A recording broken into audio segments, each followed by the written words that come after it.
As leaders grapple with big questions about the future of Jewish community and Jewish life, I'm honored to bring together some of the finest minds and leading thinkers on what the future might look like and what we need to do to get there. We can't wait around and hope for the best. We must create our own future because the future is starting now.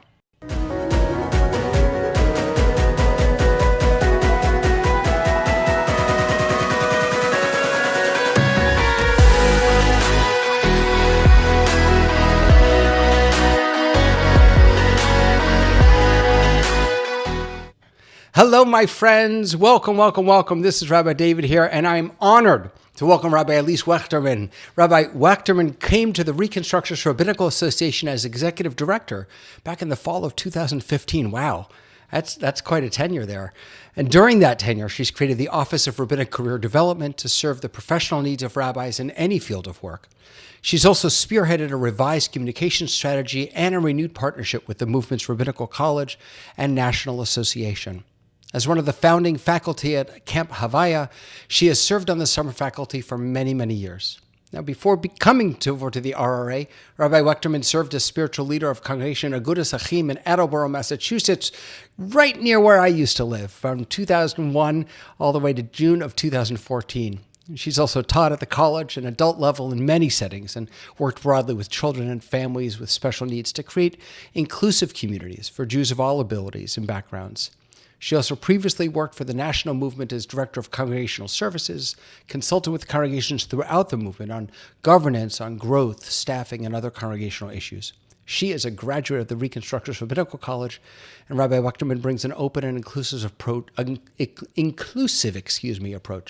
to teaching Jewish life and traditions. She's committed to empowering Jews and fellow travelers on their individual and unique Jewish journeys. We're going to get back to that, fellow travelers, a little later, I hope. In addition to rabbinic ordination, Rabbi Wechterman holds a BA in International Relations, that's pretty cool, and a BS in Journalism from Boston University. Hello, Rabbi.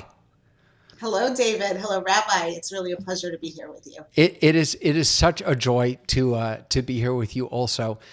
But you have done so many different things. Before we jump into the official questions, I'm curious, with degrees in international relations and journalism, what are you doing? Well, it's very interesting. My whole childhood, I dreamt of being actually Lois Lane, not Superman, but Lois Lane. I wanted to be the all-star reporter out chasing the stories. And as I grew older and learned more about the world and all of its challenges, I thought, well, if I'm an international journalist, I can bring peace to the Middle East just by telling people stories. And I tried that for a couple of years. And it's a lot How'd harder that go than you for you? think. Yeah, I was going to say. Well, I'm still working on the bringing peace part, but it's very complicated, as you know. And there's something really in common, I think, that journalists have with rabbis is that to a certain degree, um, rabbis are storytellers, right? The best thing that we do is teach by bringing out the stories of our tradition and the stories of the people that we serve and bringing them together. And in fact, that's what a journalist does too, right? So in many ways, I'm still telling the stories. I'm just doing it within a particular context in a particular community, and using a particular language. So I hope and I pray that those years training as a journalist have served me well in this career as well. Wow, that's beautiful. I never thought of that connection of storytelling as a connection. That's really very beautiful. I want to, if it's okay, I'd like to start with you in your experience as working with current and future leaders of the Jewish people, specifically rabbinical students or already ordained rabbis from the RRA. Excuse me, in the RRA from RRC. And I want to touch on what you were just talking about. What is the rabbi's job? And I'm curious, is our job, or is our job changing drastically for us rabbis? What is the future rabbi going to be trained to do you think? Will it look significantly different than what we have today? I think it will in terms of the how we do our job, but I actually don't believe that the what is all that different, right? Like I said, I believe that rabbis are storytellers. We tell the stories of our people, we tell the stories of our tradition, we elicit the stories of those around us to help people bring meaning to their lives. Ultimately, that's the job of a rabbi. And I don't think that that core will change very much. But I do think that the how we do that, the where we do that, the when we do that, and the tools that we use to do that will change all the time. So some of it is about thinking about the tools of our trade, and the location and the technology of our trade, versus the core meaning of our trade. Right. So we no longer, the world of synagogues are changing, and that's what your entire conversation is about. But it's also true that the world of rabbis are changing tremendously. The RRA is made up of about 380 rabbis. Only at any given time, 40% of them actually work in congregations. Most of those rabbis serve in a variety of other capacities, including on campus, including in social justice organizations, including as chaplains in hospitals, including in entrepreneurial settings. And a growing number of rabbis are creating new outlets, new versions of communities, and new opportunities to meet people, to tell those stories, to create meaning in non-traditional ways. Is And that I is think that we'll see relatively more of new? that. Is that relatively new? That It's the it's percentage? spent. I think the percentage, well, for Reconstructionist rabbis, the percentage of non-pulpit rabbis has always been higher than in the other movements. The training that we receive at RRC has always been geared toward the breadth of serving the Jewish people. So our percentages in that way have always reflected that commitment. But but at the same time, it's growing. As the synagogue world changes, rabbis are finding new outlets, Yeah. because Jews need rabbis. The question is, where are we meeting them? So now that we're meeting them in hospitals, on campuses, and those kind of places, rabbis are finding ways to connect and build communities in all sorts of interesting ways, including through technology, including online, but also including in things like ways to combine a compassion or passion for the outdoors and for the environment with Jewish meaning. So people who are not necessarily creating congregations, but creating opportunities for people to do outdoors in a Jewish way, for example. That's one possibility. So yeah, I think that's very new, um, and growing.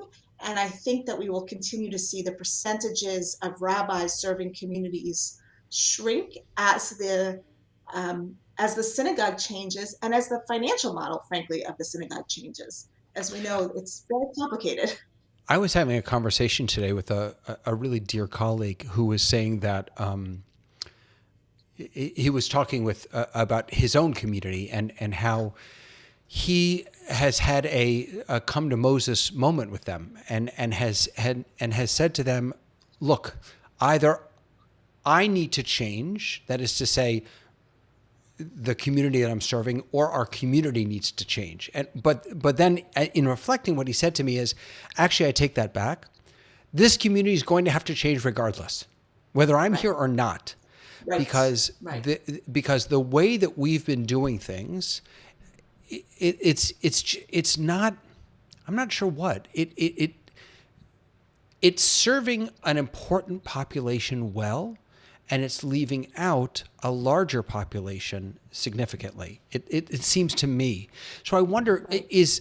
do you see rabbis being trained for whatever is coming down the road? Are the rabbis that are being trained and are joining the RRA, are they ready for the next evolution of what Jewish community looks like?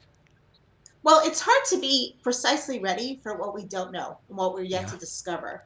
right. So we're all on a learning curve together. It's kind of like building the airplane while you're flying.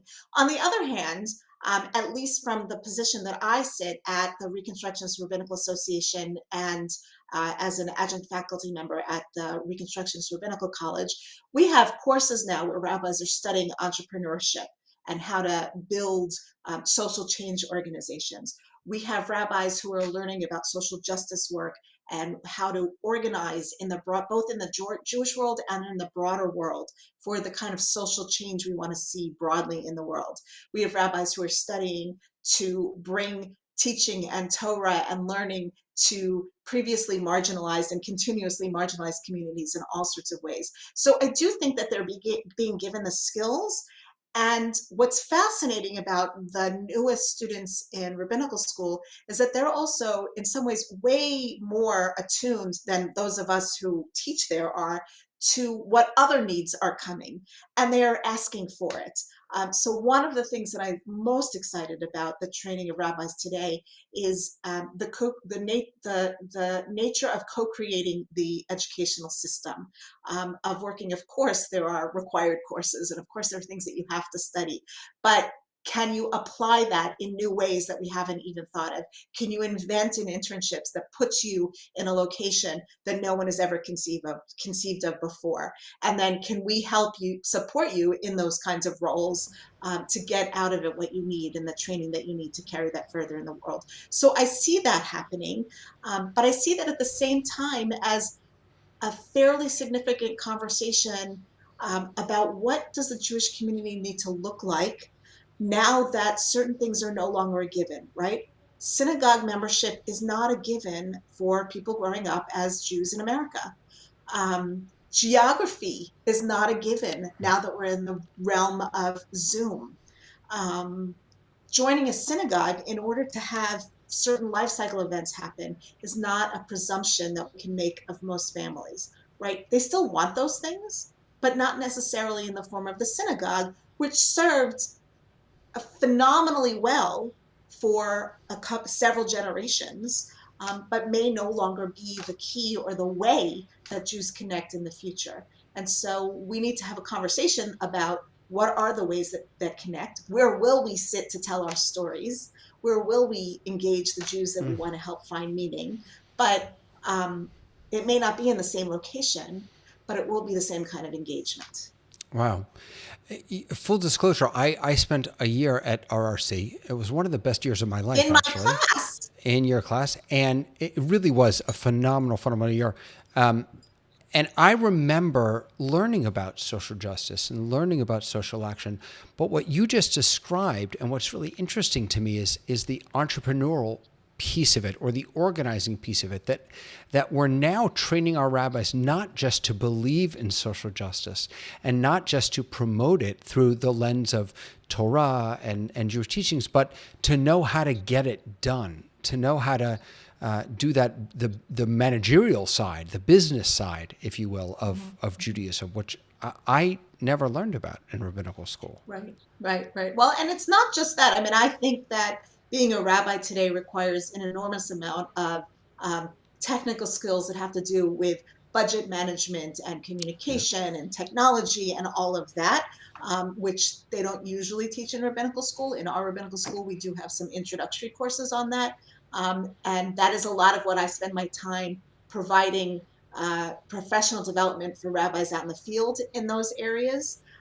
But we also spend time thinking about, if you're going to be committed to social justice, if you were going to engage in, as the Reconstructionists and the Reform movement have taken on in a big way, becoming anti-racist and working on racial justice in this community in America, or voting rights, or whatever particular expression of it, we don't do that alone, right? Jews are still, despite the influence in media, in television that some people claim that we have, and in some cases we do have, we're still a very small part of the population.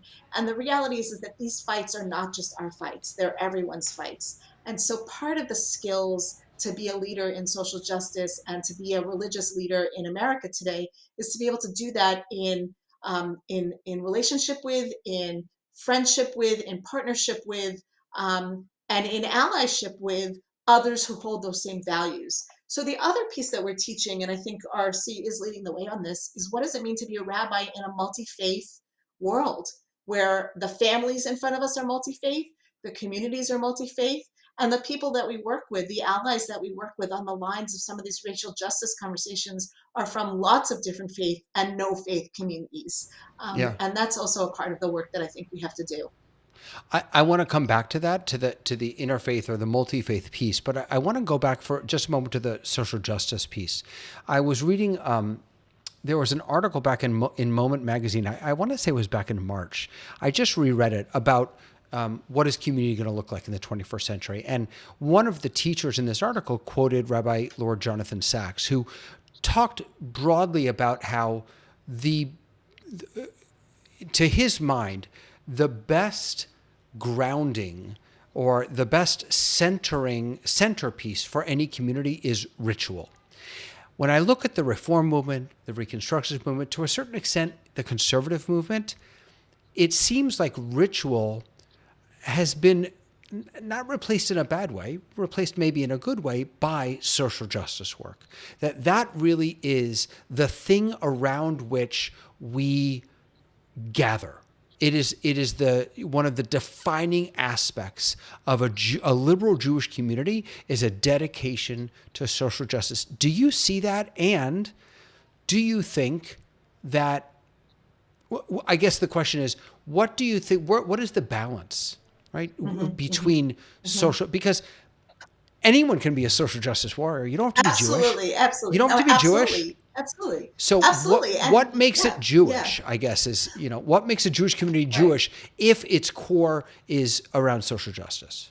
Right. Well, so I want to say that that first of all, the core is, to me, is Torah, right? And because social justice comes out of a commitment to reading Torah and to reading Torah and studying Torah in light of what we raise up, those of us in the progressive Jewish community raise up of sort of, the to quote another tradition, the prime directive, which is that that human beings are created in God's image and that the world is holy.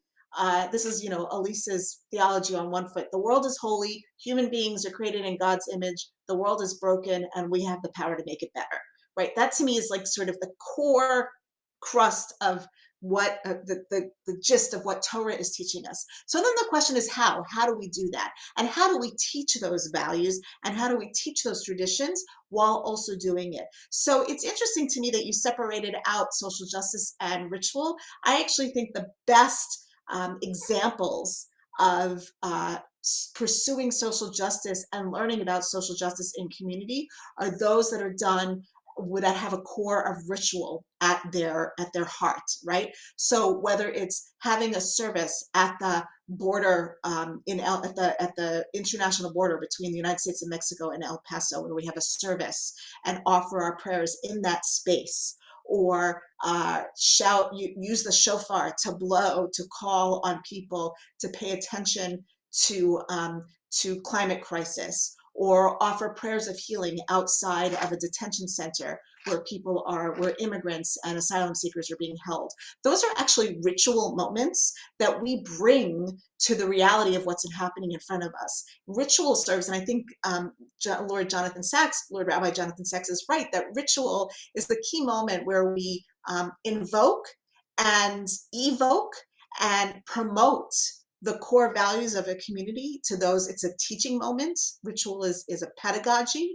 And when we do that in those particular spaces, we are bringing that deep knowledge of ritual to the problems in front of us today and saying, this is where we want to do these rituals because this is what it means to be Jewish. And what is the Passover Seder, frankly, if not a social justice ritual? Right? The reason why we have the story, we tell this story because we were slaves in Egypt, and we tell this story so that we will bring about a time when all people may be free. So the Passover Seder, which is the premier example of Jewish pedagogy, is also an example of Jewish social justice ritual. So I would say that we do both those things. I remember when I was growing up, we had Black Jewish Seders, we had interfaith Seders, we had women's Seders, we had gay lesbian Seders. I mean, there was a Seder for every cause. I haven't seen it. Are those still around? Have I just been out of the loop?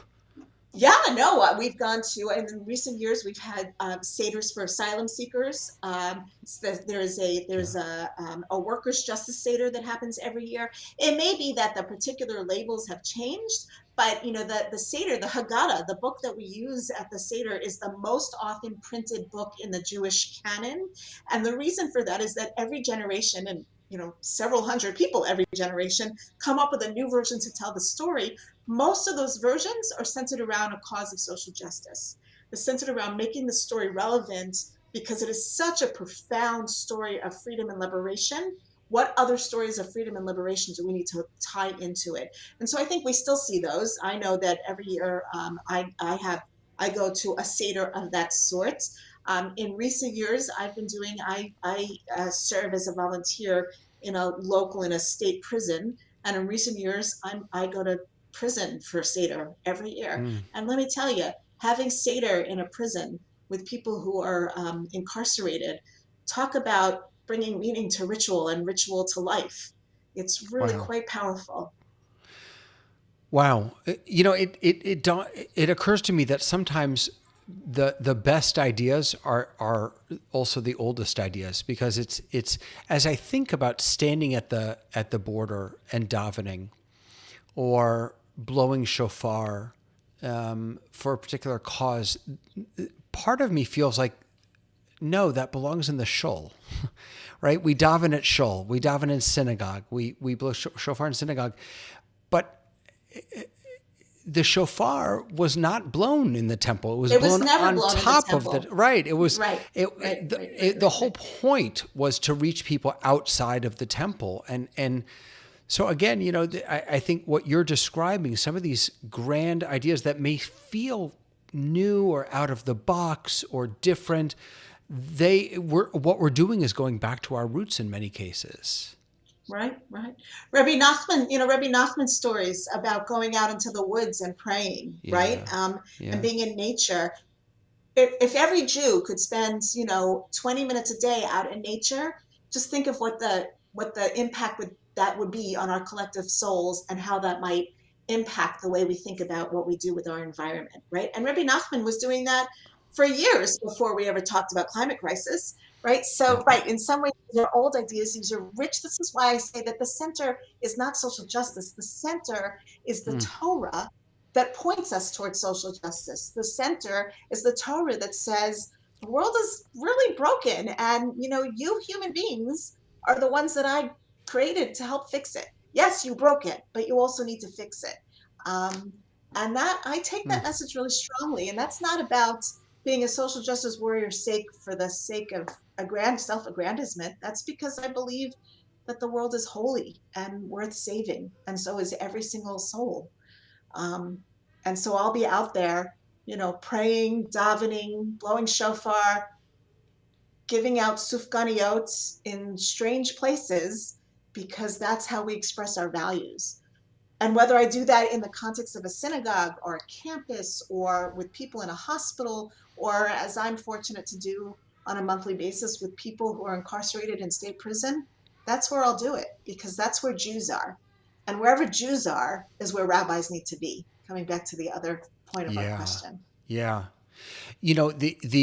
I think there's something really unique and special about being a part of a movement that, by the way, I'd love to talk about movements in general, but I think there's something very Me unique. too. I think there's something very unique and special about being part of a movement that in many ways was born out of a sense of justice, was born out of a sense of universal justice. Mordechai Kaplan's hesitancy around peoplehood, and thinking instead about the universality of God's breath that was blown into each of us. There's something I think very special and unique about being a part of that movement, because when you do stand up for workers' rights, or when you do stand up for immigrant rights, that isn't, maybe I'm wrong, and please tell me if I am, it seems to me that in a Reconstructionist community, that wouldn't be necessarily a point of contention. Whereas in, I think, a lot of other communities, rabbis are so hesitant to speak about anything that even borderlines on politics. And since everything is politicized. Yes. Well, yes. First of all, everything is politicized. I don't actually believe that there is a conversation that isn't political. The question is how explicit and clear you're going to be about that. I would say that in the Reconstructionist movement, which is fairly small, we have a certain degree of uniformity on one side of the spectrum, but there's still within that a spectrum, right? And that doesn't mean that, our rabbis don't take risks. A lot of times they do. There are topics that feel threatening to speak about. There are places where it feels, I might not want to go there because this donor, whatever, which is very difficult and very painful. So it's not that it's that we are have a unanimity of thought at all. I do think that we are very clear about grounding our thought and our positions and our opinions in Torah and in values and being clear about who we are and where we stand. And frankly, that's not for everybody, right? Yeah, That you can go to a right. different shul, right? But we are, the Reconstructionist movement is certainly by far on the more left side of the spectrum, and we're not ashamed about that. We don't feel like we have to hide that.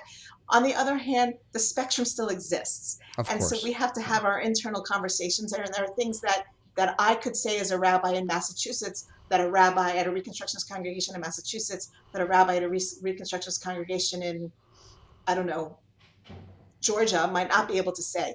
Although in Right. that example, that's probably not true. But knowing my friend in Georgia.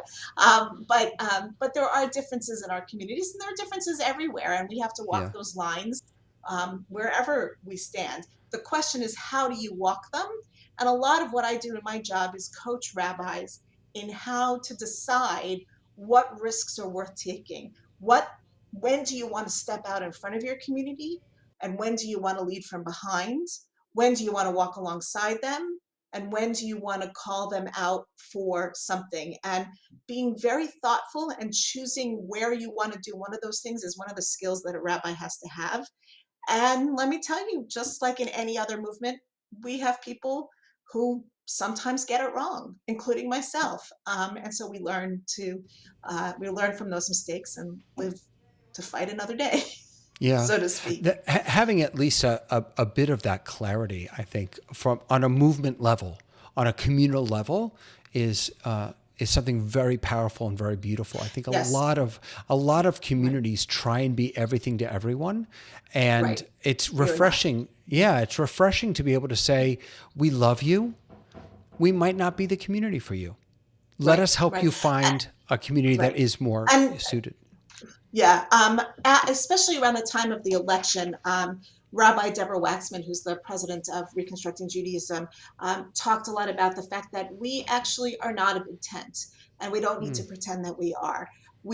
Anybody who comes in our door, we want to treat with welcome arms. We want to be inclusive. We want to be welcoming. We want to be accommodating, but we also want to be clear about who we are and what we stand for.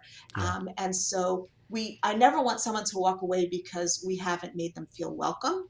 But if someone walks away because they don't agree with us, I don't actually have a problem with that. I think right. that that's healthy. That's why, as someone that I love dearly says, that's why there's chocolate and vanilla.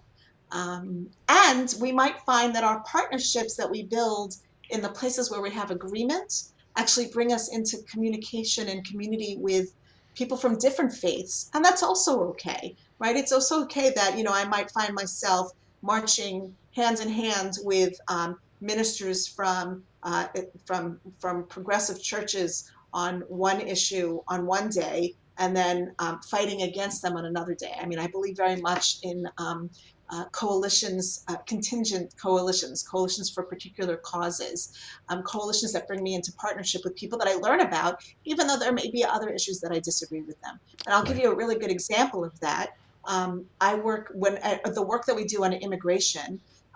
We work very closely in some cases with Catholic organizations, particularly in Texas. They're the ones on the border. The people who are mostly crossing the border identify as Catholic, and it's their people that we're talking about. And we work in close cooperation with those organizations. Those are the very same organizations that are on opposite sides of the line when we come to something like reproductive choice and healthcare for all people, especially access to reproductive and sexual health care. Would I like them to think differently? Of course I would. Do I think that that's going to change overnight? No. But I'm in relationship with those people and I can respect the difference of opinion we have in one place while working together in another. Yeah. Let's talk about those relationships a little bit. When I was growing up, interfaith dating and interfaith marriage was going to be the death of American Judaism. How'd that Right? work out? Yeah. Well, that was my question. Right? How did that work out? Some people would say that that's exactly what we're seeing. By the just for argument's sake, with the prevalence of interfaith relationships and families, what do you imagine the American Jewish community is going to look like in the next 10, 20, 30 years? Well, what we know is that the American Jewish community already looks like something that many of us didn't expect or couldn't imagine or didn't see years ago. And that is that we have growing realization or awareness of the multiracial aspect of our communities, the multi-ethnic aspects of our communities, and of course, the fact that so many people have married people from different traditions and brought them into our communities and into our faith tradition means that it's that our communities are vibrant, diverse, enriched by people from lots of different backgrounds, and that helps build up what I think of as of a beautiful quilt of Jewish community. Sometimes it's hard to define exactly what the Jewish community is. That doesn't bother me. My concern is more how people do Jewish together, when they want to be together, and how we acknowledge the richness of diversity. Some people think of diversity as uh, something that can water down Judaism. I actually think of it as something that can enrich, enlighten, and strengthen what we have to share with the world in terms of our traditions, our Torah, and our thinking. Um, we know Does it not dilute though the the source? I'm not playing if devil's advocate, by the way. I'm not. I don't actually believe yeah what I'm saying. yeah. So what's the source? Right. What's the source? That's right. Right. Like, if you believe that Judaism is the evolving religious civilization of the Jewish people, which is the classic way that, sorry about that, that Mordechai Kaplan defines Judaism. And the most important word in that phrase is the of, right? The of, which defines that it belongs to the Jewish people. Then what the Jewish people does and how the Jewish people talks about what it does defines Judaism, right? So as we bring in Wait a and as second. we Back up. recognize, Wait. Back up. Do that. Run that by me one more time. I like that. Explain that one more time. so Mordechai Kaplan said that Judaism is the evolving religious civilization of the Jewish people. What was so radical about that? It was the of. Judaism is not something that comes down from Mount Sinai and God says, okay, this is it. I'm giving it to you. Now do with it what you will. And then, there's always that source to go back to. I don't believe in that. I don't actually believe in that supernaturalistic understanding of the creation of Judaism. To me, Judaism has always been the conversation that the Jewish people have been engaged in about how they observe and relate to their traditions and relate to God and fulfill the mitzvot.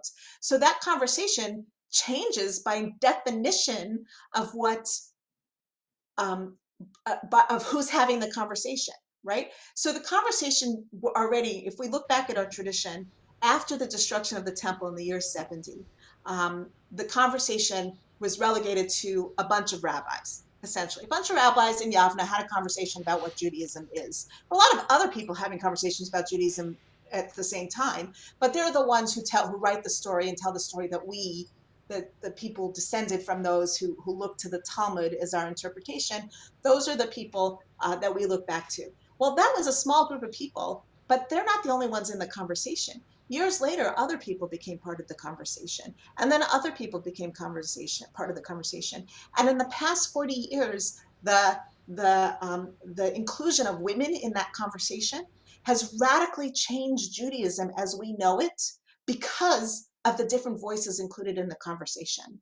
Judaism is very different than it was before the women's movement, before women's leadership, before women as rabbis, almost unrecognizably so. The same thing will happen as we become more aware of the Jews of color in our midst, the Jews of different abilities in our midst, the Jews with different sexualities or different gender expressions in our midst, the Jews of different ethnic backgrounds, the Jews who come from non-Jewish places who join our community through a variety of ways. They're going to have the conversation too that is going to expand the conversation in ways that we can't even predict. And then you might say, but is that still Judaism? And my response is, of course it is, because we're the people who are acknowledging and saying and explicitly holding that what we do is a Jewish conversation with Jewish language. So it's a shared vocabulary to a certain extent. A shared vocabulary and a willingness to put ourselves within the historical continuity of the conversation. To say, And yes, I vote in, I own Torah, I'm going to right, stand here and be part of the conversation. And you can't kick me out, whoever you right. are. And so how then do we allow our non-Jewish partners, our non-Jewish family members, our non-Jewish friends who yearn to be a part of our community and participate even in our rituals, how do we allow them to say, I'm in? Or is it enough for them to say, maybe I'm not in, but I'm an ally? Well, so I think that people who choose to come in fully through the rituals of conversion are absolutely most welcome. And what a gift when someone says, enough, like, I'm so moved by this tradition and this conversation that I fully want to place myself in it. I have to say, and I'm sure, David, that you've had this experience too, the experience of helping new Jews cross that boundary and go through the mikveh to become part of our people is such an amazing gift. So that is just wonderful when they fully say, I'm in all the way, and they Yeah. literally dive in by taking a trip into the mikveh. What a gift, what a blessing. And then there are some people, for a variety of reasons, who aren't going to 100% jump in, but there are fellow travelers. There are the mixed multitude, the Arab Rab that left Egypt with us, right? We've always had people around us who've been part of our community, but not fully in, whether we call them Ger Toshav, resident alien, or fellow travelers, or the people who love us. How wonderful that there are people who want to share our traditions with us and grow our traditions in the way that they want to. And will our traditions change? Of course they will, because nothing can encounter, no one thing can have an encounter with another human being and not be impacted by that. But that's all for the good, I say. And will there be things that we sometimes say, maybe that's too far? Different communities might say that in different ways. And ultimately, I think that um, look, the world is hard enough as it is. If people can find love and build families and want to have Judaism help make meaning out of those moments in their lives, all power to them, mea chuz. Like, I wouldn't want anybody to be facing this world on their own without Yeah. community. So if I they want work. in, I want a part. I want to have Yeah. that. I think a lot about the birth of Christianity and how, in many ways, that moment in time following the destruction of the temple was a moment of one group of Jews looking at another group of Jews and saying, "We can't marry them." Right? Their beliefs or their actions or their whatever is just outside enough that we're not comfortable marrying them. And one of my concerns about the future of the Jewish people is that there will come a time when one group of Jews today looks at another group of Jews and says, not sure I can marry them, because they have embraced intermarriage, interfaith relationships, interfaith families. So I have a two-part question. Number one, do you imagine that happening? And number two, would that be a bad thing? Do I imagine that happen? I think it already has happened. Uh, I think it's already. I think we're already there. okay. Um, and it doesn't really bother me that much. I feel, and this might partially be nostalgic. I'm 54. I grew up in in an earlier time. I feel somewhat a connection of family ties to all Jews in the world. Do I like all of them? Do I agree with all of them? Not at all. And there are Right. some who Right. are take positions that I find abhorrent.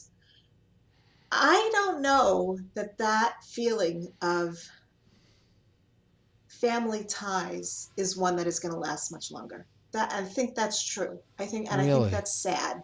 And I think that Yeah. there's some sadness to that. On the other hand, in terms of how that plays out in the life that I live as a practicing, caring, involved, committed Jew in the world, I'm not sure that it makes one bit of difference. Um, And I think that we have to, I'm also very clear that I believe in a multi-ethnic, multi-faith democracy. I don't believe that we have one as fully as I wish we did in this country, but I do believe in a multi-faith, multi-ethnic democracy with a freedom of religion and a freedom of choice and a freedom of association. And the only place where that argument actually counts right now is unfortunately in a country that has a state religion, and that's part of the problem. Right? One of the things that we are blessed with in this country is freedom of religion. Nobody gets to say what Judaism is. There's nobody that owns, there's no chief rabbi of the United States. Right. Um, that's a really good thing. I believe in that. Um, and so if there are people in parts of the country who think they don't want to marry my son, I think he's a great guy. I don't know why they don't want to marry him, but you know what? That's okay. He probably doesn't want to marry Yeah. them either. Yeah. Yeah. Wow. One last question for you. This is What is, not at all what I thought we'd talk about. I'm sorry. What do you want to talk That's about? okay. No, it's great. I thought we were going to talk about movements and synagogues, so this is great. That was my last question. My last question is, where is Reconstructionist Judaism going? What's on Oh, the horizon? And well, if you want to, that's and if you want to from that, talk about the demise of all the other movements in the wake of Reconstructionist Judaism. No, no. I'm not going to talk about that at Okay. all. Okay. Because I have to say, I actually really believe in movements, plural. I do. And as I've grown in my position here at the RRA, my partnerships with my colleagues particularly in the reform movement and the conservative movement, have grown stronger. And my appreciation for their work and the struggles that we're all facing has grown tremendously. And we're all facing the same questions. So, what I would say is that I think the future is about partnership and collaboration, Mm-hmm. across movement bounds, across movement lines. Some of the issues that we're all confronting are not about reform, conservative, reconstructionists. They're about, what's the financial model for communal gathering? That's a conversation that we can all have together. And in fact, those conversations are starting. One of the conversations that I'm particularly committed to having is the conversation about what do we do about ethics. And as you have heard right now, in the news right now, there's a lot going on with how the Yeah. Jewish community could better hold itself accountable for some of the egregious ethical breaches in the past and some that still go on today. I don't know that I believe that that is a movement by movement conversation. I think that could be a cross movement conversation. So I actually believe that the future is in collaboration, partnership, bringing some of the best minds around tables, regardless of their affiliation, to address some of these really big questions. As for Reconstructing Judaism, Oh my goodness. I, You're right. I can't believe I've been saying it wrong this whole time. oh, you haven't? No, I have. I've been saying Reconstructionist. I completely forgot about the name change. I'm so sorry.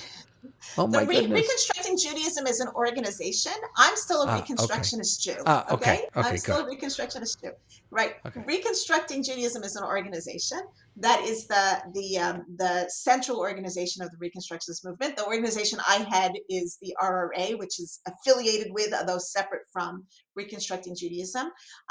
And we are together building a vision of the Jewish future that involves training rabbis to serve in lots of different places, to serve across communities and in different kinds of communities, to be entrepreneurial, to be to have a facility with multi-faith communities and people who come from different backgrounds.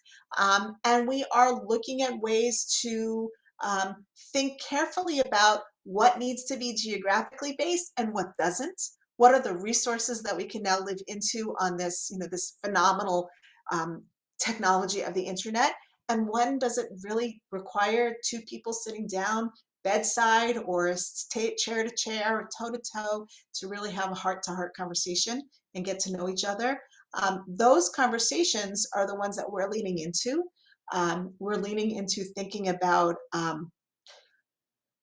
defining groups or gathering opportunities by the people who want to join them as opposed to the institutions where they're happening, right? A people-centered Judaism as opposed to an institution-centered Judaism. And I think none of us really know what that looks like for the future. But not being afraid to dig in and ask those questions is the thing that is going to enable us to thrive and to continue. When you're afraid of change and holding on desperately to the way that things used to be, that is where anxiety, exhaustion, and burnout come in. And so listening carefully, listening deeply, and imagining things that we've never thought of makes me hopeful for the Jewish community. That's so beautiful. I've seems to me that the at least the liberal movements are so much like one another in practice that, and there we have so much that we can learn from one another. That sort of coming full circle, if we can find ways to use ritual to give life, to bring life to our ethics, to our morality, to our sense of justice in the world. That's something we can all do together. There's no dividing line between us anymore. And so it's interesting go ahead. I'm sorry. I was going to say, and some of those rituals I described happened in those cross-movement spaces. Right. The several trips that I took to El Paso to work with on immigration issues and asylum seekers, that was with Trua and Hayas, right? Those are cross-movement gathering spaces. The work when I traveled to Guatemala to learn about what's happening in that country in terms of human rights, that was with American Jewish World Service and a group of rabbis representing all movements, right? So that you're absolutely right that in those spaces, cross movement is already happening and enriching each other. And I think the same is starting to happen in other places. We may not all be able to pray the same way because there are different styles and different needs from prayer. And I get that. But we can learn, we can study, we can think, we can teach, we can imagine together. And that's what I get excited about when I have conversations with leaders in other movements. And, there's no triumphalism. We all have our faults, we all have our problems, we all have our challenges. But the Jewish world is better off with all of us in it together, imagining new things than trying to beat each other out. And there are always way more Jews who are not connected than are that we have the opportunity to bring in. I love the word imagination. That boy do we need to celebrate that, especially in this moment. And I think about all the imagining that rabbis and cantors and educators and leaders have been doing over the past 2 years, imagining how to bring people together when we can't physically be in the same space, imagining how to still inspire, imagining how to continue teaching Torah, imagining that we need to. I hope that we never lose that spirit of imagination. That's such a beautiful, Me too. such a beautiful piece. Rabbi, I am so grateful for your time. I've learned so much from you. If people want to learn more about Reconstructing Judaism or the RRA or your work in particular, where can they go to find that out? So I will say that the Reconstructing Judaism website, which is reconstructingjudaism.org, is an awesome resource to learn more about the programs of Reconstructing Judaism. One of the places on that site that is the most exciting to me, where some of the most exciting conversations about the issues of the day is happening, is on Evolve, reconstructingjudaism.org/evolve. It is a place for thoughtful articles, conversations, podcasts, talkbacks about some of the very issues that we've talked about today: social justice, interfaith relationships, anti-racism, and all of those issues. Yeah, Great. that's Yeah, it. The here Evolve. it is. Yeah, Fantastic. yeah, yeah. Do you have content up here also? I have some, not so much. I would like to be doing a lot more writing, and my day job keeps me a little bit busy. So, but I I will hear you. tell you, the conversation that we had on reparations, we had a day of study on reparations that was phenomenal, with 400 people representing 65 congregations, I think, Wow. about the concept of reparations and what that might mean for the Jewish community to begin thinking about reparations for slavery in the context of the United States. Wow. That's fantastic. Great. So reconstructingjudaism.org. And then if you go to /evolve, that's fantastic. Thank you so much for that. And really for giving your time today and letting us learn with you. It was just inspiring. Just inspiring. Thank you so much, David. It was really my pleasure, and I'd be happy to be in conversation with you about lots of issues. So Oh my thank gosh, you. there's so much more to talk about. There is so much more to talk about. And we're actually going to continue the conversation, my friends. Next week, I have Rabbi Dan Judson from Hebrew College, who's going to join us. Rabbi Judson's actually an old friend of mine. He was in the Reformed Temple in Canton, Massachusetts. When I was in the Conservative Temple, we were next door neighbors for about 10 years. And I've really been blessed to learn with him. And he's going to be with us next week. So I hope you'll join us then. I have a Torah Tech Tips coming on Tuesday. I've got a how-to coming on Wednesday, and lots more learning this week. So I hope you all have a wonderful day. Let's go build that future. Imagine what it could be.